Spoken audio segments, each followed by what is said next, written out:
Since there's been some discussion about stock count and timers lately, I thought new smashers could use some information on why we use them in the first place. Why do we use stock? Why do we have timers? How many stocks should we use? How long should a timer be? There are a lot of different ideas about what the best solution is, but ultimately we all have the same goal: creating a better, more consistent, and more enjoyable tournament experience. So how do we do it? To properly answer this question, you'll have to know your history. The default game mode is time, so why not use timed matches? Most sporting events use time, there's certainly precedent for it. If we don't go with the default, why not coin battle? You might say it's not competitive, but that's just boilerplate, it doesn't mean anything. What's more, it's provably false. Do you really think someone who can beat you in a 1v1 stock match isn't going to beat you just as consistently in a timed match? The real reason we use stocks is simply preference. There are some objective reasons. It's convenient because it has a clear end, and it lets us see who's winning at a glance, for example, but we didn't start using stock for those reasons. There's no great mystery, it's just how people prefer to play from Smash 64 up to today. Most people choose stock as their preferred method of play even before getting into a competitive scene. But what about amount? Why 5 stock for Smash 64, 4 stock for Melee, and 3 stock for Brawl? Why is there a discussion over 3 or 2 stock for Smash 4? The answer is complicated. Ultimately, what's important is we want a stock count that accurately reflects who is better and fits into our event sizes. In the early days of Melee, different regions ran different stock counts, and they eventually coalesced cohesively into a united 4-stock competitive scene. That's how most of Melee's rules came about. Different regions trying different things and then just taking the best of both worlds. They even used items in some regions for a time. Experimentation was the norm. When Brawl was released, the Smash community was much tighter knit and things moved into place much more quickly. We found 4-stock worked just fine for Brawl competitively, but due to its new physics, improved recoveries that took much more effort to edgeguard, and the overall lack of combo knowledge and kill setups, we found it difficult to play certain matchups that didn't go to time. Some matchups were fine, but many weren't. That was a clear-cut sign that either the timer needed to be increased or the stock needed to be decreased. Since our timer was at 8 minutes already, we decided to lower our stock count from 4 to 3. This was a very difficult decision for people to make. The more stock you have in a match, the less variance there will be in results. Would you have an easier time beating a top player in a 1-stock match or a 99-stock match? If we could, tournaments would be 99 stock. It'd be the best test of skill between 2 players. We unfortunately don't have time for that, so we just get as close to 99 stock as we can while still being reasonable. Higher is always better, but there are limits. Speaking of timers, why do we have a timer in the first place? The timer is unfortunately not a preference, but a necessity. No one really wants the timer, but it has to be there to guarantee a timely end to a match.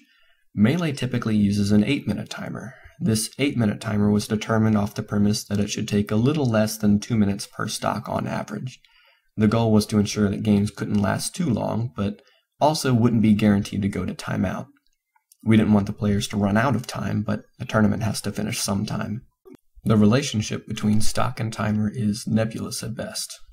The conventional wisdom is that less stock takes less time.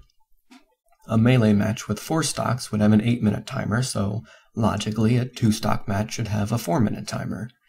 While it makes sense on paper, in practice it is completely incorrect. You can try it yourself at home. Play 4-stock 8-minute matches against your friends and try to time them out.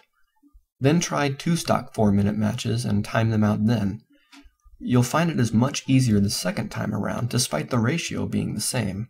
What's more, you'll find that timeouts start to occur more naturally, even if you aren't forcing it.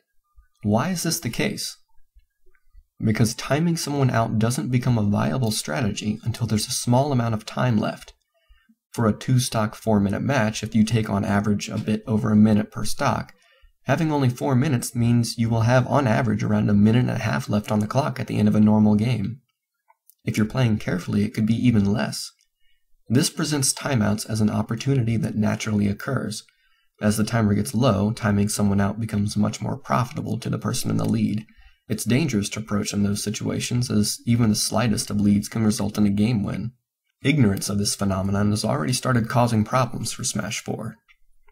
Apex lowered their timer to 6 minutes, and this caused some problems, most notably in Dabuz vs Abadango. If you rewatch their set, you'll see that they are both incredibly aggressive and spacing just outside of each other's range in the beginning, and naturally slow down as they get to higher percentages as they are more worried about kill moves. This is normal gameplay for characters that aren't powerhouses with easily obtained KOs. The first stock is taken with 2 minutes and 25 seconds left on the clock. This scenario effectively dooms the remainder of the gameplay to be cautious and campy, as the first person to get behind is doomed by the timer. Neither player is able to take the risks they took earlier in the match, as being 20% behind is no longer a negligible disadvantage. From here on out, the rest of the set is based on playing the timer because they do not have enough time to naturally finish the set. This knowledge leads you to what, at first glance, is a paradox. On average, 3 stock 8-minute matches in Smash 4 will take just as long as 2 stock 6-minute matches, if not less. While an 8-minute timer has a maximum possible time that is 6 minutes greater for a whole best-of-3 set, in actuality, the longer timer creates shorter games by not presenting naturally occurring timeout opportunities that will encourage players to play more defensively. It's not just Smash 4, but all Smash games. Many 4-stock Melee games end in under 4 minutes, but if you lowered the timer to 4 minutes, then Melee would be chock full of timeouts. Regardless of the stock count, as long as the timer gets near 0 naturally, you will encourage more timeouts. Wrap your head around this, because it's important. As the timer becomes a more prominent aspect of the set, player behavior changes to increase their chances of winning. This results in more campy, risk-averse play. A longer, 8-minute timer allows for these extreme matchups to play out. Even if someone wants to time out their opponent, they can't risk it when they have 6 minutes left on the clock after the end of the first stock. This property obviously doesn't affect the more aggressive matchups.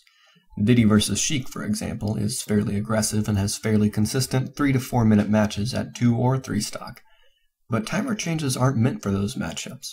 They're meant for the slower matchups that naturally take more time, like Rosalina vs. Pac-Man.